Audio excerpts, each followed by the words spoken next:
Good morning. Please rise and join us in song.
Thank you. Please be seated. I will introduce myself officially in a couple of minutes, but I'd like to start with opening words. These opening words are by Reverend Catherine McTeague. We come together this morning to remind one another to rest for a moment on the forming edges of our lives, to resist the headlong tumble into the next moment until we claim for ourselves awareness and gratitude, taking the time to look into one another's eyes and see their communion, the reflection of our own eyes. This house of laughter and silence, memory and hope is hallowed by our presence together. Thank you. I have asked Sharon Howard, who is the chair of our Social Justice Committee, because this is Social Justice Sunday, to light our chalice. So would you please join me as we say these words as Sharon lights the chalice. As we light this chalice, the symbol of Unitarian Universalism, we affirm our second principle: justice, equity, and compassion, human. Thank you, ma'am. I'm going to take this off. I believe in climate change. A little too warm across the country. Greetings and welcome to the Unitarian Universalist Church of both Sarasota and Lakewood Ranch.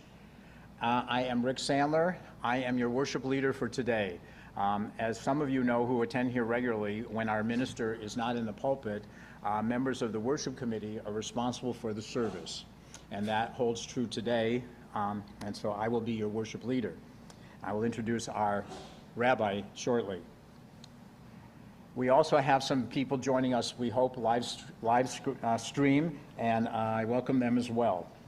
In terms of visitors, if you're visiting us for the first time, you can go to our website and you'll find a link on our homepage, and there's a banner that would be marked "Welcome." You can see it behind me. Welcome visitors. And we invite you to consider registering on our virtual guest book. Once you do that, we will send you our newsletter and a Zoom link to some of our virtual meetings that are still taking place. So we certainly welcome you to that. If you also look on that site, you will see a button that says donate. And there's a little basket, which you can see behind you. And it's quite visible on our homepage. And again, we welcome any donations to help us keep this church functioning as well as it does. And again, please, any of you who are interested, we always have a coffee hour in the courtyard after the service. So again, please join all of us for coffee and conversation, and we welcome you. You may be wondering why there's no rabbi up here. So I'm going to tell you a little bit about that. Rabbi Jennifer Singer, and I will introduce you to her formally in a minute, but she called us this week and informed us that unfortunately she has COVID. However, she's still going to be with us because yesterday, out of the kindness of her heart, she came here to the sanctuary, wearing a mask, of course, and we were all socially distanced and 50, 60 feet away from each other, and Rabbi Singer recorded her sermon. So you will see it. She apologizes. I think she actually apologizes during the sermon for not being with us together, but she will be with us virtually. So I'd like to introduce her. Rabbi Singer has been with us once before. She is a vibrant and passionate teacher, a service leader, a storyteller, and a singer. You'll hear her singing, by the way, toward the end of her sermon. A longtime resident of Sarasota, she's well known within our community. Actually, strangers still stop her on the street to thank her for a very inspiring speech that she gave in 2018 to over 3,000 people when we had a community vigil after the Tree of Life Synagogue shootings in Pittsburgh, which you may recall. She was ordained as both a rabbi and a spiritual director at Aleph. Aleph is the Alliance for Jewish Renewal, and in January of 2017, she earned that, plus a master's degree in Jewish education from the Jewish Theological Seminary. Her most recent volunteer activities include serving as president of the Sarasota Manatee Rabbinical Association. She is also the proud mother of 2 adult daughters and currently shares her home with the senior rescue dogs who are named Houdini and Zimra. She's a great friend of mine, and we are always delighted to have her here, and I'm sorry she can't be with us personally, but it was very kind of her to not to be able to record this service. You know, it's not really easy to be a minister or a rabbi these days. It's pretty tough stuff. So I just want to tell you a little bit about the life of a rabbi. So Rabbi Saperstein was fresh out of rabbinical school, and he had to officiate at his very first funeral, and it was for a homeless man who had no friends and no family. So the funeral was going to be held at a new cemetery across town, and this man was the first one who was going to be laid to rest there. So Rabbi Saperstein arrived quite late, but he noticed that there were a few people gathering around the grave opening. Young and very enthusiastic, Rabbi Saperstein poured out his heart and his soul, and he gave this sermon, and he recited his prayers, and he was so powerful that he brought the cemetery people to tears. When the service was over, the rabbi walked to his car, and as he opened the door, he heard one person say to the other, "I never saw anything like that in my life, and I've been putting in septic systems for over 20 years.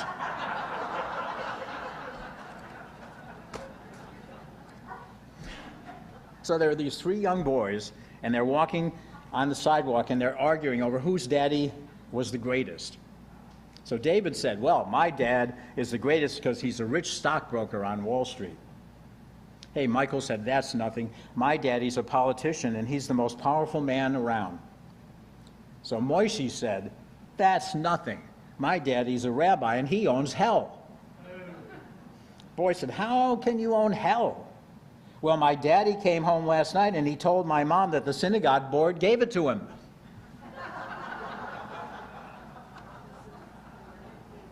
So there's a very windy day, and a rabbi was walking along when a strong gust of wind blew his hat off his head. The rabbi ran after the head, but the wind was very strong.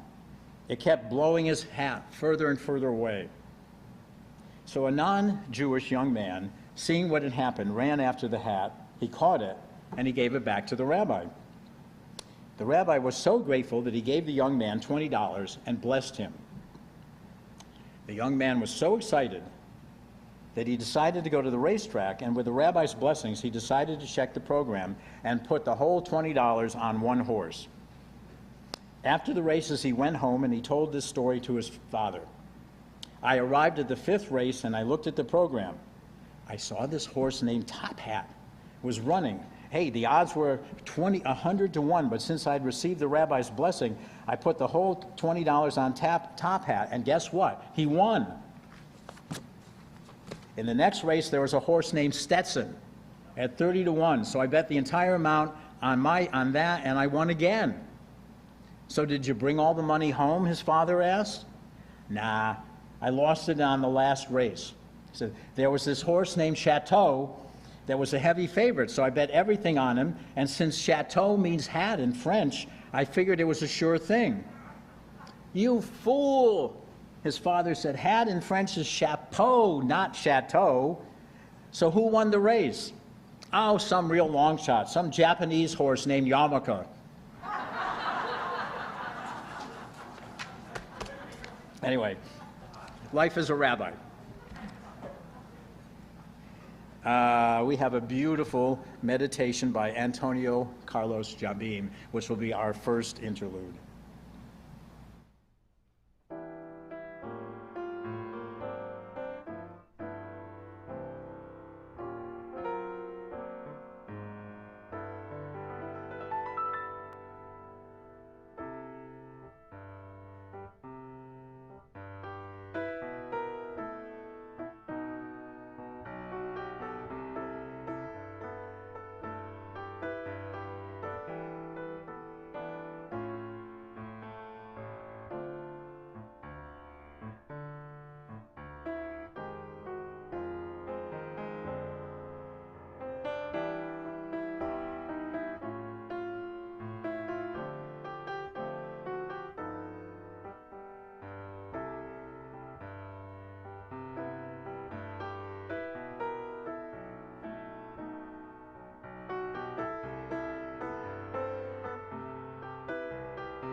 Thank you, Christine. We're delighted to have Christine with us while Don takes a well-deserved holiday. For some of you who do not know me, I grew up in a Jewish household, and so I call myself a Unitarian. And almost always when the worship committee meets, they always ask me to find a rabbi somewhere. And I'm always delighted to do it. And we've had many wonderful rabbis as guest speakers here at different times in the course of our history.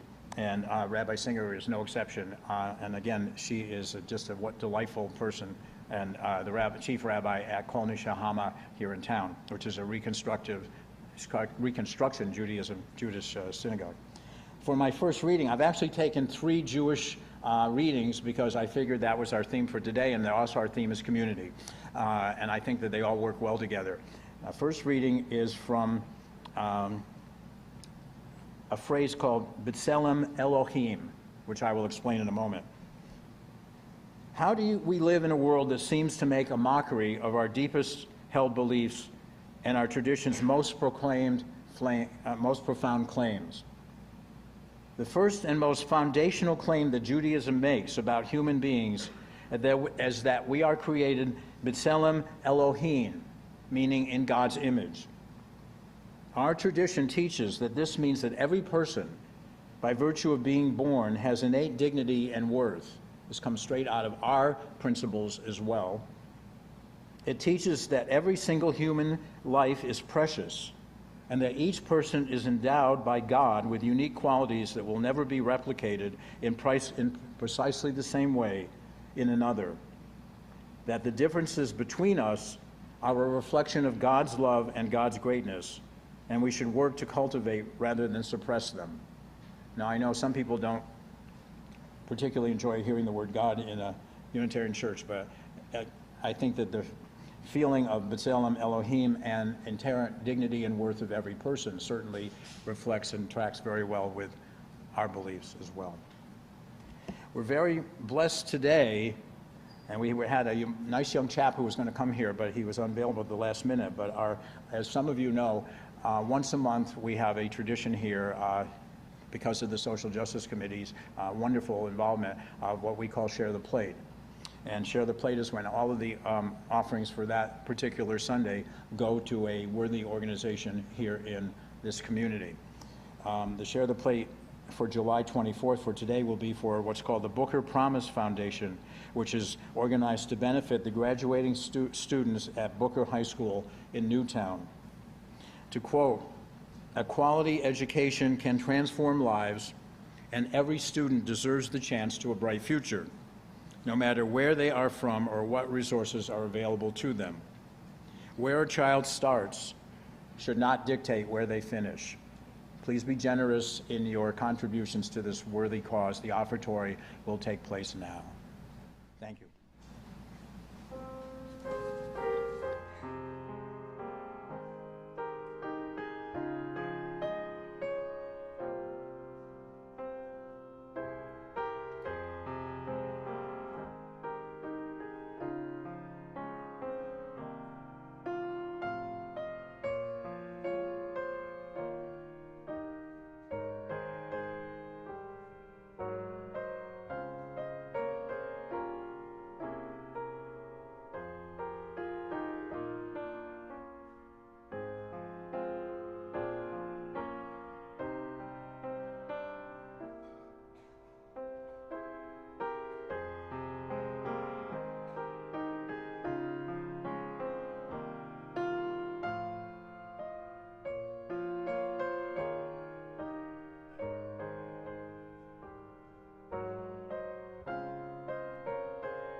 Thank you. Rabbi Jonathan Sachs is the chief Orthodox rabbi in Great Britain, and he poses this question quite eloquently. David Hume noted that our sense of empathy diminishes as we move outward from members of our family to our neighbors, our society, and then to the world. Traditionally, our sense of involvement with the fate of others has been in inverse proportion to the distance separating us and them. What has changed is that television and the internet have effectively abolished distance. They have brought images of suffering in far-off lands into our immediate experience. Our sense of compassion for the victims of poverty, war, and famine runs ahead of our capacity to act. Our moral sense is simultaneously activated and frustrated. We feel that something must be done, but what, how, why, and by whom? We will now observe a few moments of silence and individual prayer, or whatever comes to you.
Rabbi Peter H. Schweitzer is a recognized leader of humanistic Judaism.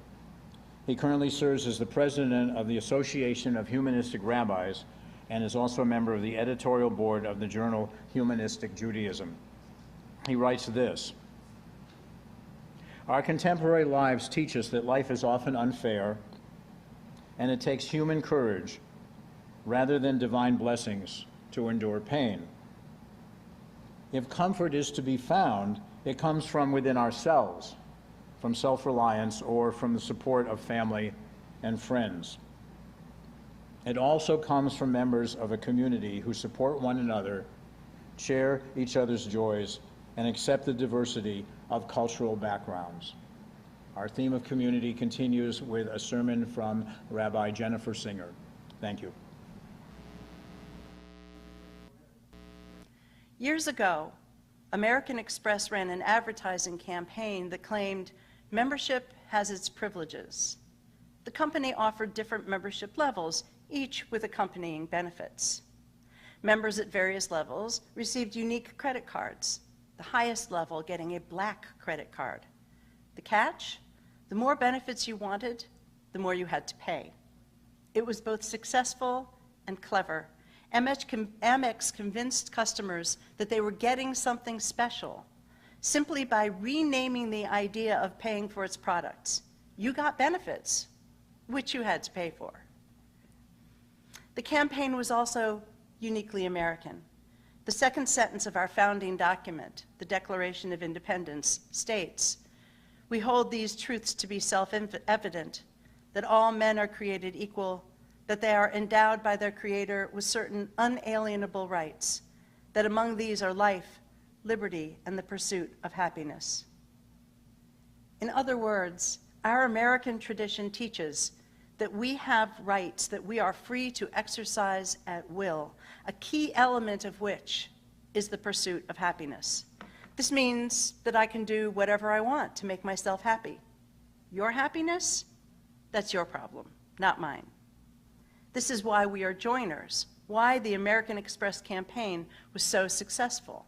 Being a member of a club, an organization, or a community comes with benefits that make us happy.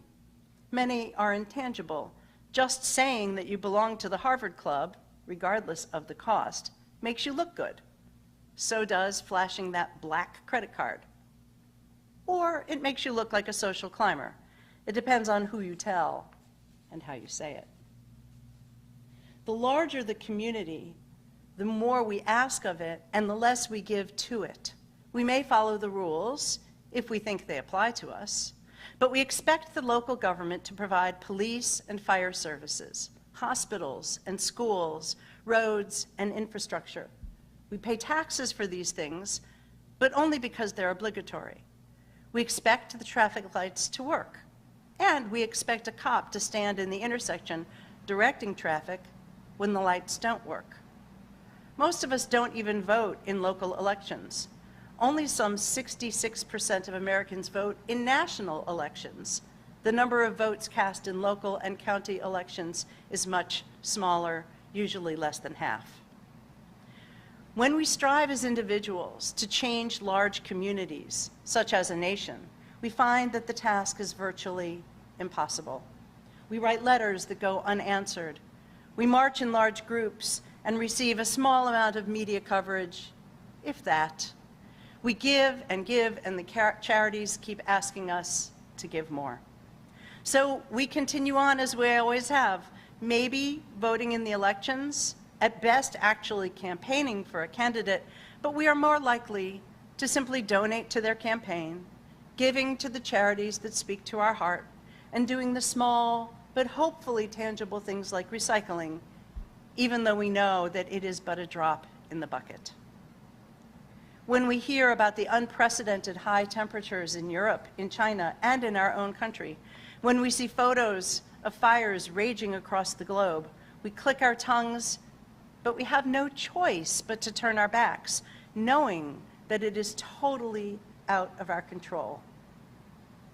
But I want to argue that it is out of our control only because we don't know how to take responsibility for our place in the community, especially when it comes to the larger community of humans that is made up of nations and states. The enormous compilation of texts that we call the Talmud offers two ideas on our obligation to community, which at first glance seem contradictory. The first is, for me, the world was created. The second, do not separate yourself from the community. The question that rises is, how do we balance these two pieces of information?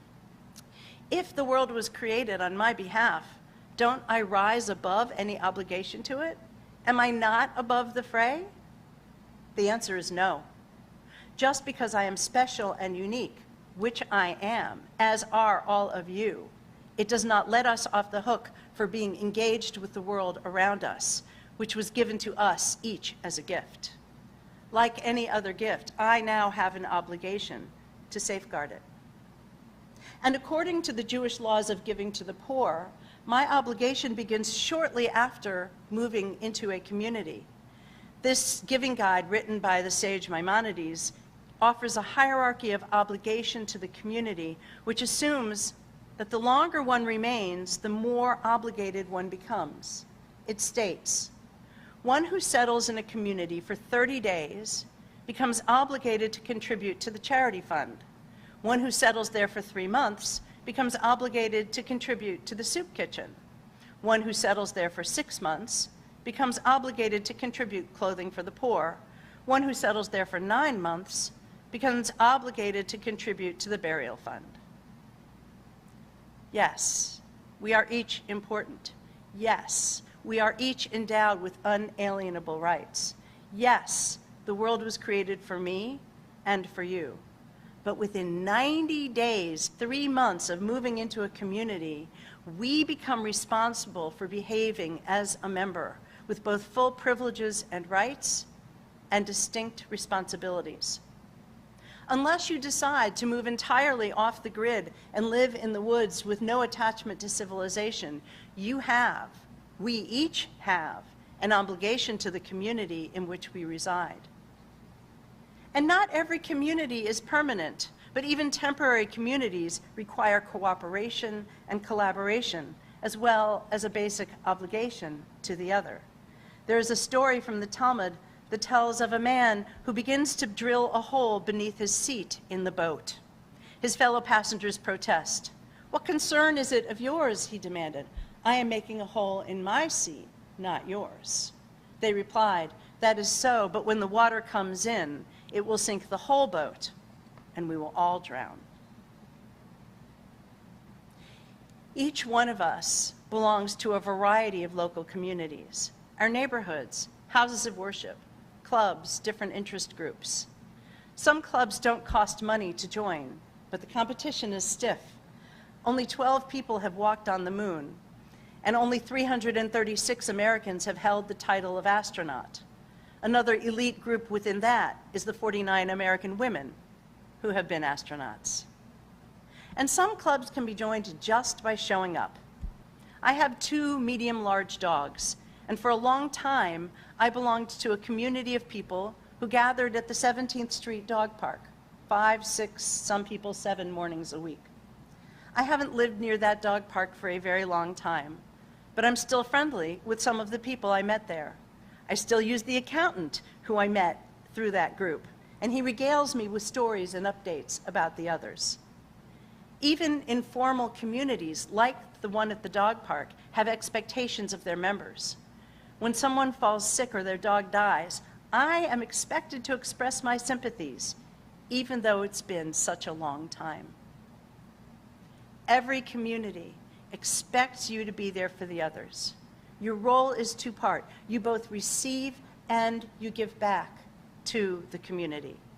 The smaller the community, the more it asks of its members, although even larger communities can ask an awful lot. This can lead to something called compassion fatigue. If you get 5 letters in the mail soliciting donations to causes that you care about, you can feel pushed beyond your ability to help. The pandemic has exacerbated this situation. People have turned inward, worrying so much for their own health and safety that they have become more selfish and narcissistic than ever before. That is, in fact, a normal response. There are times when all of us need to turn inward, but our obligation does not end at the front door. Eventually, we need to decide how to remain involved without endangering ourselves, and we need to decide which charities and causes we can continue to support without overtaxing either our own budgets or our ability to give of ourselves.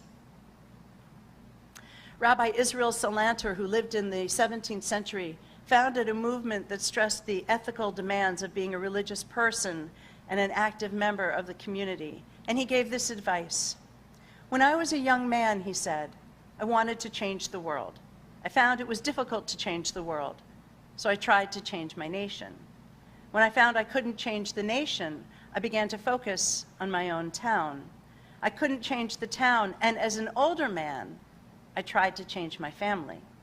Now, as an old man, I realize that the only thing I can change is myself, and suddenly I realize that if long ago I had changed myself, I could have made an impact on my family. My family and I could have made an impact on our town. Our impact could have changed the nation, and I could indeed have changed the world." We expect membership to have its privileges. We expect the community to be there for us. When you show up at church and no one is here, you're disappointed. They've let you down. But when you show up, you want more than simply the presence of others. We want to be recognized. greeted by name, invited to sit with someone. We want to experience the uplift of a spiritual, intellectual atmosphere that we can share with like-minded people. We want people to smile at us, and we want to smile back at them. We want to experience communal joy.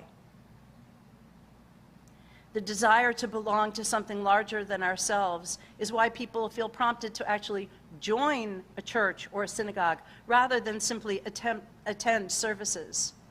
Sometimes we're so deeply moved by the communal experience that we want to give more back to the community, that we feel a deep gratitude and concomitant obligation, and we volunteer as ushers or take on other tasks within the congregation. Sometimes the feeling is so strong that we take a job working for the community, finding satisfaction in giving back at the same time as earning a living. When people reach that level of engagement, they continue to feel an obligation to give back, regardless of their current role in the organization.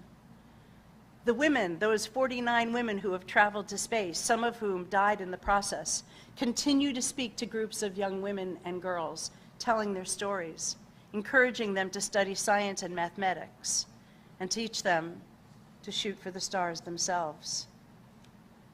Every one of us has an obligation to be involved in our communities, regardless of how small the efforts or how big the task.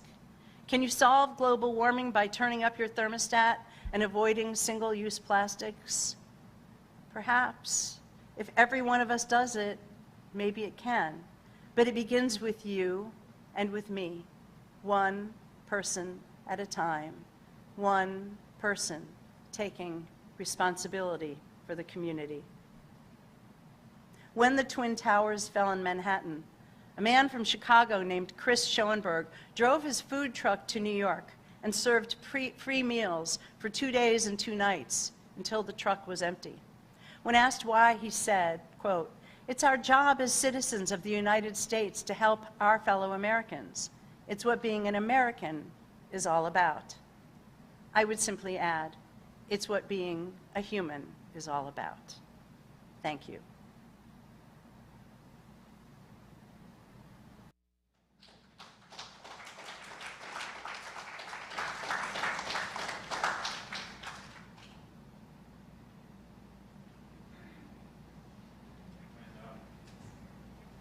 I will certainly thank Rabbi Singer in absentia and tell her how much her words meant to us.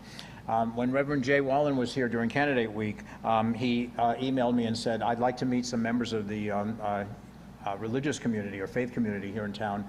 And he said, "I would love to meet a rabbi if possible." So Rabbi Jennifer and Reverend Jay and I had coffee together at Nellie's Deli, 3 Jews in a room. And we had a lot of fun. And he was very fond of her and looked forward to, and that's why we've invited her back. She has a great sense of compassion, and we're very grateful for her insights. We're going to close with a hymn that we all love, "Gather the Spirit," and then Jennifer again comes back on board with some closing words for us all. So again, gather the Spirit, if you will, please.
Yivarechecha Adonai v'yishmerecha.